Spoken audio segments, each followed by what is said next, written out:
ఇప్పుడు మన మిత్ర అని వాట్సాప్ ద్వారా అన్ని రకాల ప్రభుత్వ సేవలు అందిస్తున్నాం అని అంటున్నారు. మన 160కి పైగా సేవలు అందించే విధంగా ప్రారంభోత్సవం చేశారు. 500 రకాల సేవలు అందించబోతున్నాం అంటారు.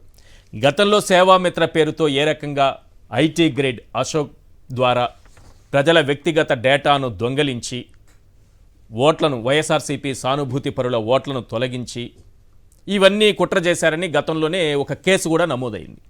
ఆయన తర్వాత పారిపోవడం, కొద్ది రోజులు అండర్ గ్రౌండ్లో ఉండడం, ఇవన్నీ కూడా జరిగాయి. మనకు బాగా గుర్తున్న అంశం. ఇప్పుడు మళ్ళీ వాట్సాప్కి అంటే ఒక్క ఎగ్జాంపుల్ చెప్తాను సార్ ప్రజలందరికీ అర్థం కావడానికి. దిశకి సంబంధించి రాష్ట్ర ప్రభుత్వం ఒక యాప్ తయారు చేసింది. అంటే ఎవరైనా సరే ఆ యాప్ను ఉపయోగించుకుంటే ప్రభుత్వం దగ్గర ఆ డేటా ఏదైనా ఉంటుంది, వాళ్ళకి సంబంధించింది ఏదైనా సరే.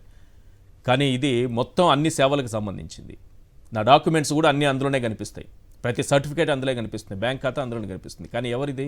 వాట్సాప్ థర్డ్ పార్టీ, ప్రభుత్వం కాదు. ఇది ప్రమాదకరం అవునా కాదా? ఈశ్వర్, బేసిక్గా ఆధునిక పరిజ్ఞానం, ఆర్టిఫిషియల్ ఇంటెలిజెన్సీ టెక్నాలజీ పెరుగుతున్న నేపథ్యంలో ప్రజలకి ప్రభుత్వ సేవలు కావచ్చు, తమ రోజువారికి సమస్యలు సౌకర్యవంతమైన జీవితాన్ని ఇవ్వాలి, అది ఏదైనా సరే. అదే సందర్భంలో ఇప్పుడు మనం రింగ్ టోన్ ఎప్పుడన్నా మీరు చేయండి, హెచ్చరికలు వస్తున్నాయి హోంశాఖ నుంచి, ప్రజా ప్రయోజనం. వాళ్ళు చెప్పే ఏం చెప్తున్నారు, మీకు రకరకాల పేరుతో మెసేజ్లు వస్తాయి, నమ్మద్దండి, కంప్లైంట్. అంటే అర్థం ఈ ఆధునిక సాంకేతిక పరిజ్ఞానాన్ని ఎంత వీలైతే అంత ప్రజల సౌకర్యం కోసం ప్రభుత్వాలు ఎంత చేస్తున్నాయో దానికి మించి కుట్ర చేసే వాళ్ళు కూడా ఉన్నారు అని నిరంతరంగా హెచ్చరిస్తున్నారు. అంటే అవకాశం ఉందని అలాంటి వాళ్ళు ఉన్నారని. అవును, పదే పదే ఇప్పుడు మన రింగ్ టోన్లు బిఎస్ఎన్ఎల్ ఎవరైనా పెట్టారంటే అవి తప్పేం రావట్లేదు. కేంద్ర ప్రభుత్వం జారీ చేసిందే కదా ఆయా శాఖలకు సంబంధించి. హోంశాఖ చెప్తున్నారు, హోంశాఖ దానికి నెంబర్ కూడా ఇస్తున్నారు, ట్రోల్ నెంబర్ ఇచ్చే ఫ్రీ ట్రోల్ ఫోన్ చేయమంటున్నారు. నమ్మద్దు అంటున్నారు, దేని పడితే దాన్ని నమ్మద్దు. అంటే నా పాయింట్ ఏంటంటే అవకాశాలు ఉన్నాయని ప్రభుత్వం గుర్తించింది, కేంద్ర ప్రభుత్వం. అలాంటి వాళ్ళు ఉన్నారని గుర్తించింది కాబట్టి హెచ్చరిక చేస్తున్నారు పౌరులు మనం నష్టపోవద్దని. అంటే ఇట్లాంటి నేపథ్యంలో మనం ఉన్నప్పుడు ఆంధ్రప్రదేశ్ ప్రభుత్వం వాట్సాప్ గవర్నెన్స్ ఏదైనా సరే టెక్నాలజీ పెరగడాన్ని ఆహ్వానిస్తాం. నాకు మొదట ఏమనిపించిందంటే వాలంటీర్ల సిస్టమ్ తీసేశారు కదా దాదాపు. అదేవిధంగా గ్రామ సచివాలయ సిస్టమ్ కూడా తగ్గించారు, అంటే ఎంప్లాయీస్ ని కుదించారు. సహజంగా ఇక్కడ పని భారం పెరుగుతుంది. అంటే ఇంతకుముందు 50 ఇళ్లకు ఒక వాలంటీర్ ఉన్నాడు, వాళ్ళపైన గ్రామ సచివాలయ పర్మనెంట్ ఎంప్లాయీస్ ఉన్నాడు. ఇప్పుడు ఏమవుతుందంటే మొన్న మా ఇంటికి విద్యుత్ బిల్ ఇస్తారు కదా, సంబంధించిన ట్యాక్స్ సంబంధించి ఇచ్చాడు. లేట్ అయింది సార్, సారీ అన్నాడు. సారీ ఎందుకంటే సార్ మాకు 700 ఇండ్లు ఉన్నాయి అన్నాడు. అంతకుముందు వాలంటీర్లు 50కి ఒక ఇల్లు ఉంటుంది, దానిపైన సూపర్వైజ్ చేసే పర్మనెంట్ ఎంప్లాయీ సచివాలయ సిబ్బంది ఉంటాడు. ఇప్పుడు ఈ వాలంటీర్లు లేకపోవడం వాళ్ళని మరింత నేను కుదించక ముందు లెక్క చెప్తున్నా, నాకు 700 ఇళ్ళు ఉన్నాయి సార్ అన్నాడు. అంటే నాకు తెలిసి ఈ అసౌకర్యాన్ని కొన్ని వెసులుబాట్లు ఈ వాట్సాప్ గవర్నెన్స్ ద్వారా ప్రజలకు ఉంటే ఉండొచ్చు.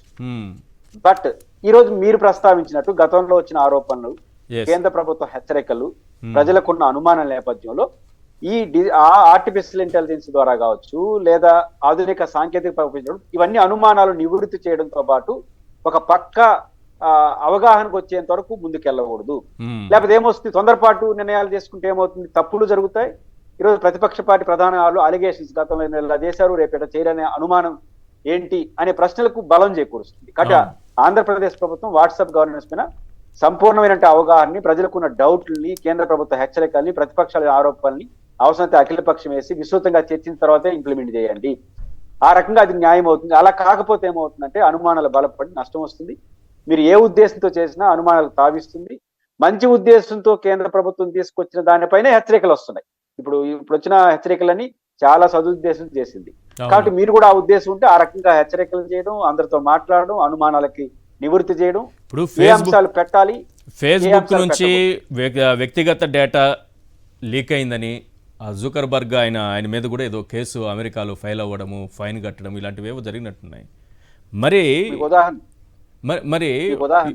అవును సార్, జరిగిందే కదా. మీకు ఇంకా బెస్ట్ ఎగ్జాంపుల్ ఏంటంటే సార్, తిరుమల తిరుపతి దేవస్థానం ఆన్లైన్ లో ప్రతి 2 నెలలకు ఒకసారి టికెట్లు పెడతారు, 300 రూపాయల టికెట్. అవును, అసలు దాన్ని ప్రతి సందర్భం ఒక అనుభవం పాపం వాళ్ళకి. చాలా సెక్యూరిటీ ఏర్పాట్లు చేసినారు, అయినా కూడా ఎవరో నకిలీల పేరుతో ఇక్కడ మాకు దర్శనాలు దొరుకుతాయి దాన్ని నిరంతరం హెచ్చరిస్తాం. టీటీడీ చాలా ఎఫెక్టివ్ పనిచేస్తుంది ఈ విషయంలో. అంటే జస్ట్ లైక్ 300 రూపాయల టికెట్లు ఇచ్చే దాంట్లో ఇంత ఆధునిక శక్తి పరిజ్ఞానం దాన్ని దుర్వినియోగం చేసే బ్యాచ్ తయారవుతుంది. టీటీడీ అప్పుడు హెచ్చరిస్తుంది. అంటే ఒక జస్ట్ ఎగ్జాంపుల్, ఒక సిస్టమ్ ఆధునిక టెక్నాలజీ దుర్వినియోగం అయ్యేదానికి అవకాశాలు ఎంత జాగ్రత్తలు తీసుకోవాలి టీటీడీ తీసుకుంటా ఉంది.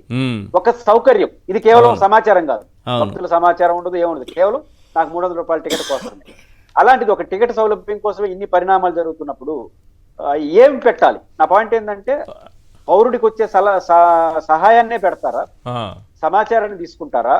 దీనిపైన అనుమానాలు ఉన్నప్పుడు దానికి ఖచ్చితమైనటువంటి డిబేటు, ఆన్సరు, సెక్యూరిటీ ఇప్పుడు జరిగిన తర్వాత పోవాలి. ఈ వాట్సాప్ గవర్నెన్స్ బదులు ప్రభుత్వం ఒక యాప్ తయారు చేసి దాని ద్వారా సేవలు అందించుంటే ప్రభుత్వం దగ్గర డేటా ఉండేది.